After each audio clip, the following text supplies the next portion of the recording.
कुछ लोगों का कहना है कि पूजा तो हम बहुत करते हैं, भगवान की सेवा तो बहुत करते हैं, जप करते हैं, तप करते हैं, हवन करते हैं, दान करते हैं, तीर्थ करते हैं, गुरु मंत्र का जाप करते हैं, लेकिन भगवान की पूजा से हमको आज तक फल की प्राप्ति नहीं हुई। तत्काल लाभ और तत्काल परिणाम दिखाई नहीं दिया। ये शिकायत रहती है भक्तों की आए दिन। तो भाई ऐसा क्यों है? बोले ऐसा इसलिए है कि आप जब पूजा करते हैं, पूजा से फल क्यों नहीं मिलता है, पूजा से परिणाम नजर क्यों नहीं आता है, परिणाम क्यों नहीं दिखाई देता है? इसका एक ही कारण है। बोले क्या? बोले इसका कारण ये है कि आप भावना से पूजा नहीं करते हैं, सद्भाव से पूजा नहीं करते हैं। आप जो पूजा करते हैं, आप जो जप तप यज्ञ दान पुण्य व्रत अनुष्ठान जो भी करते हैं, उसमें आप तद्वद लीन नहीं होते हैं, उसमें आप खोते नहीं हैं, तटस्थ नहीं होते हैं, उस पूजा में डूबते और उतरते नहीं हैं। और जब तक आप पूजा में उतरेंगे नहीं, जब तक आप पूजा में एकाग्र नहीं होंगे, तब तक परिणाम कैसे नजर आएगा? तब तक लाभ और फायदा कैसे दिखाई देगा? तो इसलिए आपकी पूजा निष्प्राण है। मान लीजिए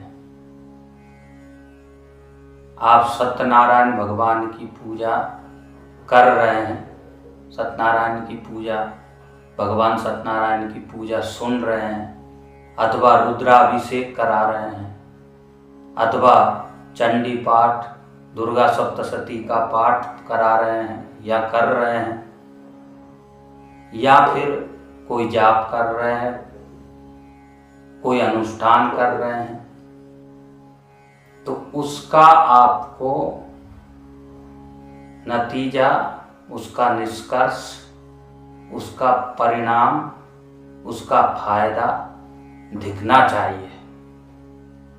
तो पूजा करना ठीक है, तो ही पूजा करना श्रेष्ठ है, तो ही पूजा करना सार्थक और सफल है। परिणाम नजर आना चाहिए। कुछ भी करता है इंसान, मनुष्य, तो परिणाम खोजता है, परिणाम देखता है, उसका अंजाम देखता है। देखते हैं ये कार्य हमने किया है, इसका अंजाम क्या होगा। ऐसा विचार करके कोई भी कार्य में हाथ लगाता है।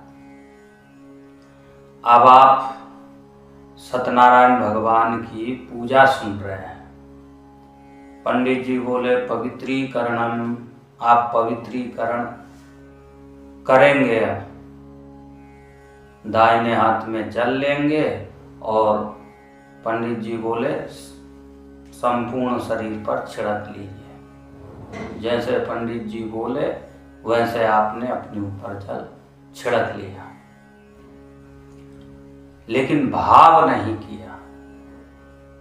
और भगवान की शर्त है, भाव ही विद्यते देवा, भाव ही कारणम, तस्मात् भाव ही कारणम। बिना भावना के, बिना एकाग्रता के बिना ध्यान के भगवान की पूजा निष्प्राण है। जैसे बिना आत्मा के शरीर, जैसे बिना पानी के नदी, जैसे बिना प्रतिमा मूर्ति के मंदिर, जैसे बिना बच्चों के घर, ये सब नीरस है। अगर ये सब नहीं है तो उस जगहों का कोई मूल्य नहीं है। शरीर में आत्मा नहीं है तो शरीर की क्या कीमत। शरीर में प्राण ही नहीं है तो शरीर की कोई कीमत नहीं है। शरीर मलमूत्र और विकारों का ढांचा है। इसमें जब तक प्राण है तभी तक शरीर की कीमत है, तभी तक शरीर मूल्यवान है, तभी तक शरीर कीमती है।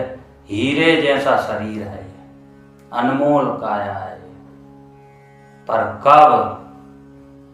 जब हमारे शरीर में आत्मा है, प्राण है।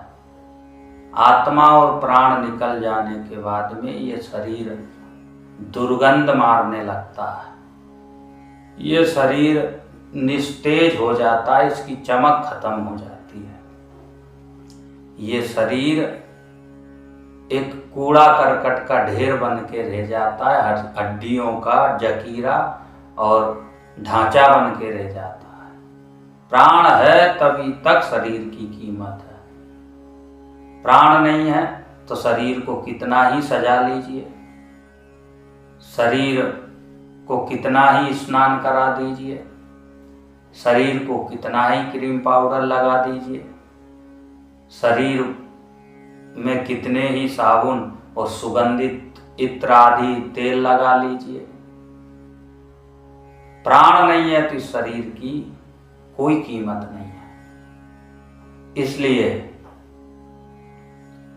शरीर की कीमत तभी तक है जब तक इस शरीर में ईश्वर अंश जीव अविनाशी, ईश्वर रूपी अंश आत्मा इसमें समाई हुई है। आत्मा निकल जाने के बाद में इस शरीर को अपने पास कोई नहीं रखता है। कोई पानी में फेंक रहा है तो कोई जमीन में गाड़ देता है तो कोई अग्नि में जला देता है, पर अपने पास कोई नहीं रखता है। खाली जो कभी नहीं दिखाई देता है ऐसा तत्व इस शरीर से निकल जाने के बाद इसकी कोई वैल्यू नहीं है, कोई कीमत नहीं है। बस ठीक ऐसे ही भावनाएं दिखाई नहीं देती हैं, ऐसे ही एकाग्रता और सजगता दिखाई देती नहीं है। बस ऐसे ही तन्मयता दिखाई नहीं देती है। पर बिना भावना के, बिना संवेदना के, बिना एकाग्रता के आप पूजा करेंगे कोई परिणाम नहीं निकलेगा।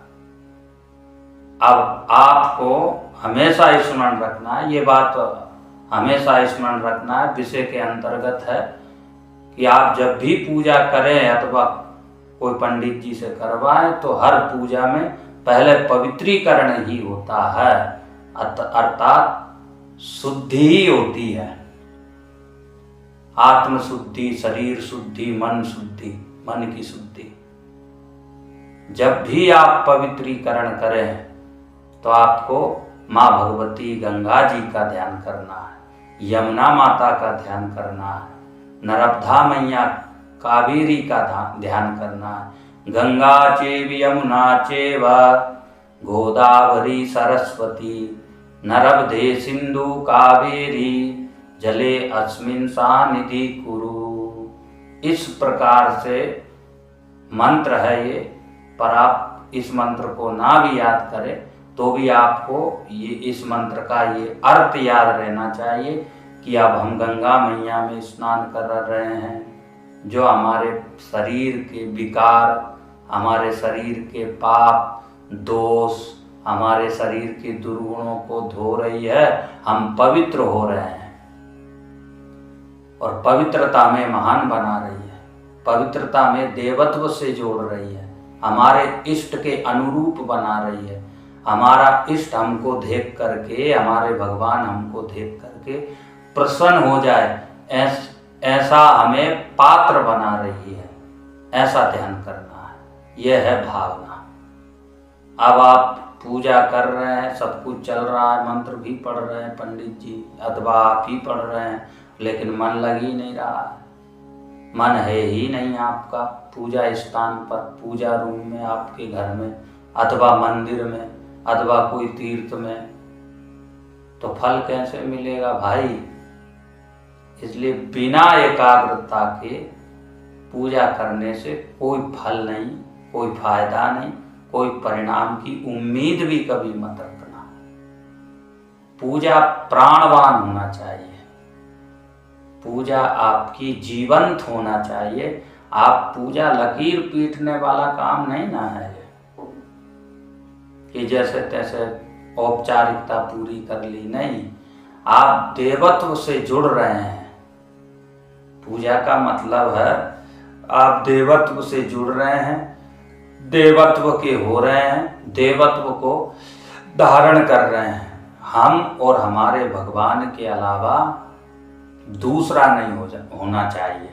जब भी आप पूजा स्थल पर बैठे, भगवान के सन्मुख बैठे, तो इन सब छोटी छोटी बातों को ध्यान रखने से पूजा हमारी जीवंत हो जाएगी, पूजा हमारी जागृत हो जाएगी। पूजा प्रार्थनाएं आपका जब तक सब सिद्ध होने लगेगा, और जब सिद्ध होने लगेगा तो आपको किसी ना किसी रूप में अनुभूति मिल ही जाएगी। आप जिस उद्देश्य से, जिस कामना से, जिस इच्छा से भगवान की पूजा कर रहे हैं, सुबह शाम प्रार्थनाएं कर रहे हैं, वह सब प्रार्थनाएं आपकी अनसुनी नहीं जाएगी। वह सब प्रार्थनाएं आपकी पूर्ण होगी, सफल होगी, मंगलकारी होगी। पर कब होगी? जब आप पूर्ण भावना से करेंगे, जब आप पूरे लगन से, सतर्कता से और तन्मयता से करेंगे, तो आपकी पूजाएं बिना फल दिए, बिना परिणाम दिए, बिना लाभ किए कभी रह ही नहीं सकती है। इसलिए पूजा हमेशा फल देती है, भले ही कोई युग हो, सतयुग हो, त्रेता युग हो, द्वापर युग हो, कलयुग हो। पूजा का, प्रार्थनाओं का, जप का, अनुष्ठान का फल कभी निष्फल नहीं होता। भगवान के नाम से किया गया कोई भी कर्म, चाहे वो सेवा ही क्यों ना हो, निरर्थक कभी नहीं जाती है। इसलिए जब भी आप पूजा पाठ करें, मन लगा के करें। अरे सूरज पहले भी प्रकाश देते थे, सूर्य भगवान, आज भी सूर्य भगवान ही प्रकाश देते हैं इस जगत में।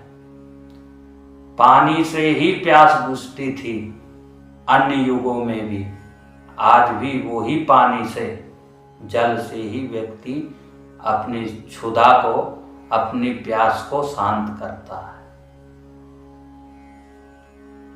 अग्नि पहले भी जलाने का काम करती थी, आज भी अग्नि जलाती है, भोजन अग्नि में ही लोग पकाते हैं। इसलिए शंका ना करिए, सुधार करिए, संशय ना करिए, परिवर्तन करिए।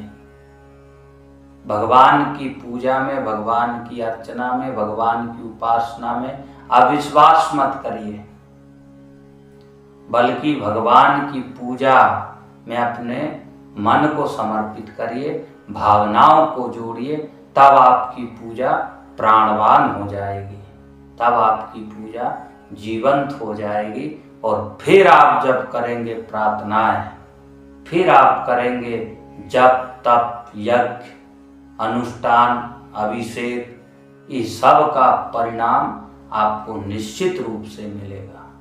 इसमें कोई भी संशय नहीं है, इसमें कोई भी किसी भी प्रकार का अविश्वास नहीं है, किसी भी प्रकार का किंतु परंतु नहीं है। पर कब? जब आप मन लगा के पूजा करेंगे, आप ध्यान लगा के पूजा करेंगे। विदुर जी महाराज को मैत्रेय जी इस प्रकार से श्रीमद् भागवत महापुराण में उपदेश देते देते भगवान का चिंतन करते करते भगवान में खो जाते हैं, डूब जाते हैं और भगवान के हो जाते हैं। फिर विदुर जी प्रश्न करते हैं, तब फिर जागते हैं। ऐसे भक्त थे भगवान के मैत्रेय जी।